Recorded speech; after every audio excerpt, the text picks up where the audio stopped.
Hey, my dad's retired now and works at the National Retirees Association. What?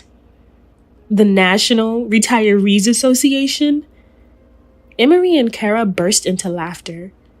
There really are marriages for money, Kara exclaimed, patting Kevin on the shoulder.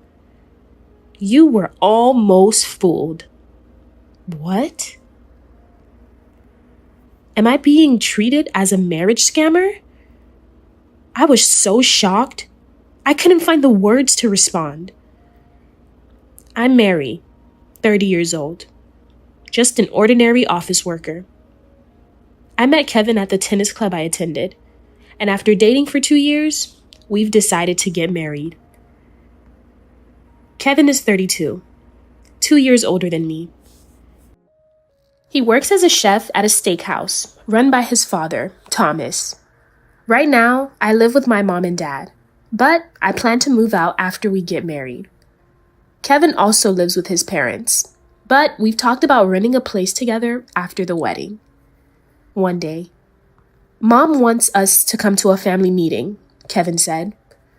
Ah, yeah, we were just talking about when to go, I replied. They're going to have this nice French restaurant deliver lunch boxes.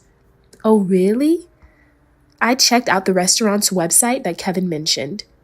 Wow, it looks like a fancy French place. Each dish looked absolutely beautiful. I was thrilled. The day of the family meeting in town arrived. I was nervous, but getting married, I'm about to climb that staircase. I hope I make a good impression on his parents. I was in the midst of happiness. But little did I know, this was about to turn into a complete downfall. When we arrived at the house, Kevin greeted me at the entrance. It was a big mansion. Sorry, just come in for now, he said, leading me to the living room. There, I met an elderly woman, probably Kevin's mother, Emery, and a young woman about Kevin's age, maybe his sister, Kara. Hello, I nervously greeted, but they didn't smile back. So, this is Mary? They looked at me up and down with a disdainful gaze. I was a bit shaken by the atmosphere. Well, she's passable, I guess, Emery said. Her hair isn't some wild color. Her bag looks neat. And she's dressed in a proper suit. Acceptable. Kara sneered. Huh? Confused, I looked at Kevin. Can you stop it, Mom and Kara? He said, frowning. Then looking at me. Sorry. Looks like my dad won't be here today, continues Kevin. What? Thomas isn't here for a family meeting? I was confused. I don't really understand the situation. Does he have business to take care of or something? I asked. No way. I didn't let you know? Then came the unexpected response from Emery. You thought it was just a family meeting with Kevin and you? Coming here for a family meeting means you're considering marriage, right? So, we decided to assess you beforehand to see if you're fit to become a part of this family. Yeah, your evaluation. Emery and Kara took turns speaking. An evaluation? Of me? I was speechless. Kevin continued. I thought it was just a family meeting. I had no doubts. And then this happens? But I tried to keep my composure. Well, yes. Eventually I'll need to talk with both of you, right? I put up my best guard. I was feeling the same as Kevin. But since we wouldn't be living with these two after marriage, I thought I could just get through this. Trying to keep up appearances, Kevin said we could open up the lunchbox. Inside, the dishes were as beautiful as expected, which cheered me up a bit. But then the mood was ruined by relentless questions from Emery and Kara. Mary works at corporation number 1, huh? Average, I guess. Safe choice. Each comment felt like an insult. Safe? Being called safe about my workplace by people I just met? I couldn't help feeling offended. Then, confused by the term safe? I'm saying it's passable. You're the one being evaluated, remember? Know your place. Kara said sharply, giving me a stern look. Place? Why am I being evaluated by Kara in the first place? Ignoring my feelings, another rude question came from Emery. What do your dad and mom do for work? Your mom is a housewife. Of course. Yes, she's a housewife. That's good. If she was a working mother, there might be a fear that you weren't raised properly, or that your family is poor. What kind of judgment is that? This bizarre, discriminatory point of view kept going. At first, I thought I could just let it slide, but I started to feel less and less okay with their arbitrary evaluation criteria. But Emery didn't seem to notice and kept going. And your dad, is he still working? If so, tell us where he works, or if he's retired, the name of his former workplace. The way she asked was just terrible. Mom, you're interrogating her. Kevin finally intervened. But I answered honestly. I didn't see any reason not to. My father is retired now and works at the National Retirees Association. To my surprise, Emery and Kara burst out laughing. What? The National Retirees Association? The two burst into laughter. They laughed so hard they cried. I was taken aback by their over-the-top reaction. What's so funny about that? I was about to ask, but then, that's it. Marrying for money is real. After all, I'm glad we did this evaluation, Kara said, slapping Kevin on the shoulder. You were almost tricked. She's obviously after our wealth. They're so blatant about marrying for money. They laughed and clapped their hands, as if they had unmasked me. Kevin slammed the table. Enough, Mom and Kara, Kevin yelled. But I think my anger was even greater, as if I could cover it. Enough!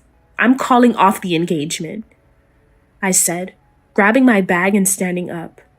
What? You're angry now? Kara stopped laughing for a moment, then smirked again. It's like a criminal getting angry when caught. Then Emery clapped her hands in agreement. Such a shallow woman. Even her emotions are shallow. I didn't look back or respond to them anymore. I knew I would never see these two again. Excuse me, I said, leaving Kevin's house without looking back or stopping. Wait! Kevin chased after me. Just wait on calling off the engagement. He caught up and grabbed my shoulder. As soon as I turned around, tears started to fall. I don't want to call it off either, but after being treated like that, I cried hard on the street, my tears staining the asphalt like raindrops. It's unbearable. They act like you're valuable only because you're the heir to a prestigious steakhouse. There are so many good things about you, Kevin. That's why I wanted to marry you. Yeah, I understand. Thank you, Mary, Kevin said, soothing my shoulder. Thank you. I'll make sure nothing like this ever happens again. Kevin was always so kind. After parting ways with Kevin, I drove home. But I didn't want to return feeling sad. Maybe I'll buy myself something to cheer myself up.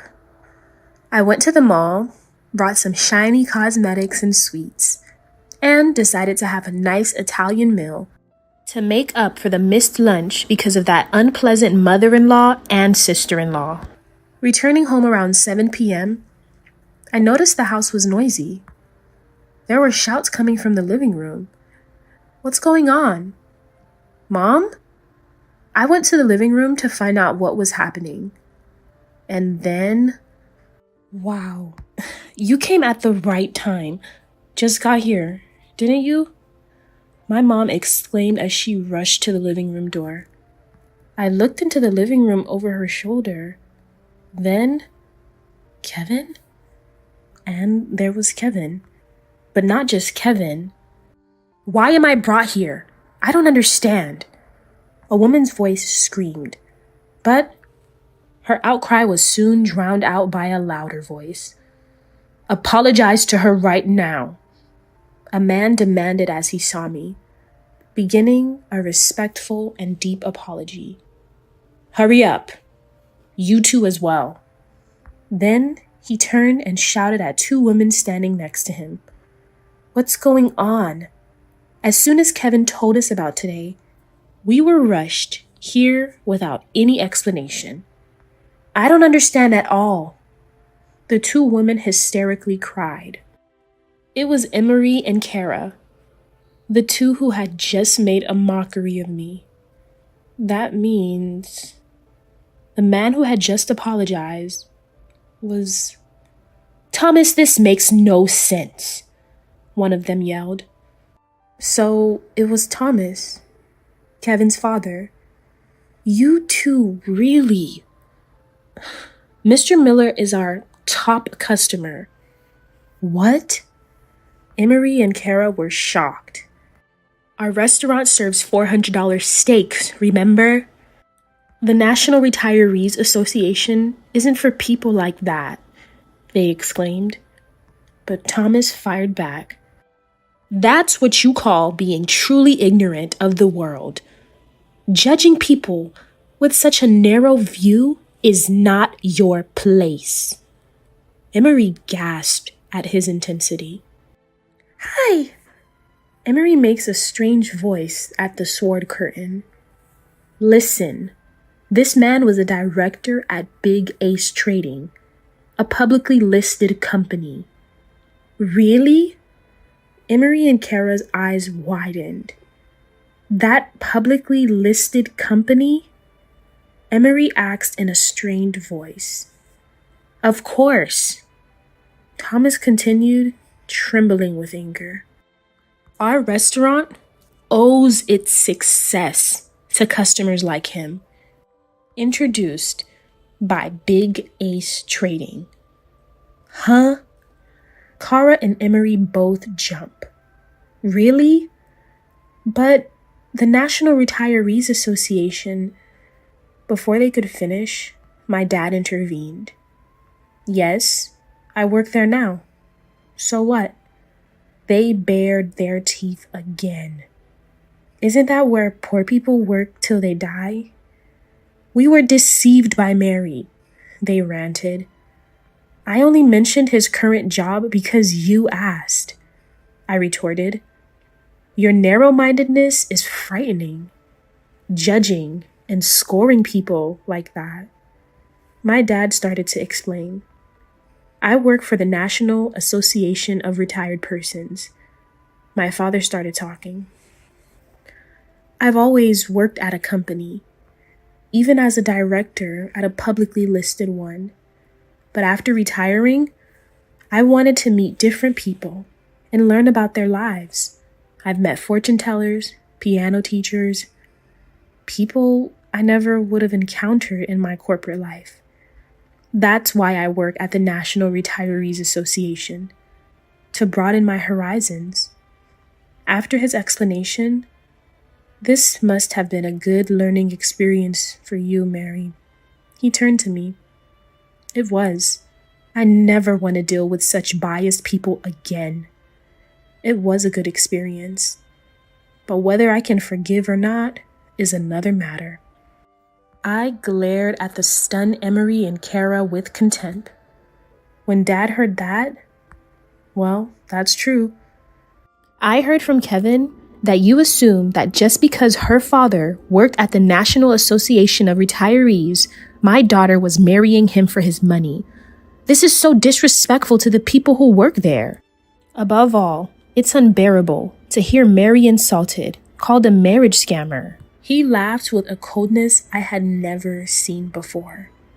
When I was little, even when I got into mischief, I never saw my dad make that face. He was a dad who never got angry. I realized for the first time that he laughs when he's angry. The way you all arbitrarily judged Mary, it's a bit different from that. Me, Master, and Kevin, we're talking about you two. I know where Kara works. We were discussing it over steaks made by Master. What? Kara seemed surprised that her workplace was being discussed, even though she had unreservedly inquired about my company. But the surprises didn't stop there. You work at Collins Accounting, right? Mr. Collins uses the National Retirees Association for his housekeeping, and that's how we met. Now, we even play golf together. What? Kara was continuously surprised, her mouth opening and closing. Well, I've been to Mr. Collins' steakhouse. I knew you came for steak. Kara's face went completely pale. I realized for the first time that when a person's face turns blue, it actually looks almost black. And after hearing the whole story from Kevin, I guess Master hurried over here, even before Mary got home. I came back leisurely from shopping for cosmetics, eating out to heal a broken heart. Please forgive us. For the first time, Kara apologized herself. Until then, she had an air of, why should I? Emery too. Please forgive Kara. She began a deep apology again. And to think you can be compassionate towards your own daughter, but treat someone else's daughter like that? My mom spoke for the first time since we arrived. We've raised Mary with such care. To think of her as a gold digger.